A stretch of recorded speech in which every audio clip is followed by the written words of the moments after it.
नमस्कार, विजेताच रेसिपीजमध्ये तुमचं सर्वांचं स्वागत आहे। आज आपण वजरी साफ कशी करायची ते बघणार आहोत। आता आपण या वजरीमध्ये मी गरम पाणी करून घेतलेले आहे, त्यामध्ये थोडीशी हळद आणि थोडंसं मीठ टाकलेलं आहे। ते टाकून 2-3 मिनिटांनी आपण हे काढून घेणार आहोत आणि त्यासोबत आपल्याला चरबी दिलेली असते, त्यामध्ये पण आपण पाणी टाकून 2-3 मिनिटांनी काढून घेणार आहोत। त्यामुळे जर वजरीला वास येत असेल तर तो येणार नाही। त्यानंतर या वरची लेयर असते ती आपण काढणार, ती सहज निघते।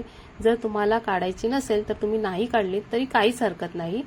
आता आपण हे वरची लेयर काढल्यानंतर धुवून घेणार आहोत 3-4 पाण्यामध्ये आणि त्याचे कैचीने किंवा सुरीने छोटे छोटे तुकडे करणार आहोत। आता आपली वजरी साफ झालेली आहे। तुम्हाला जर वजरी मसाला कसा बनवायचा हे जर तुम्हाला पाहायचा असेल तर मी डिस्क्रिप्शन बॉक्समध्ये लिंक दिलेली आहे, ती तुम्ही जाऊन चेक करू शकता। धन्यवाद।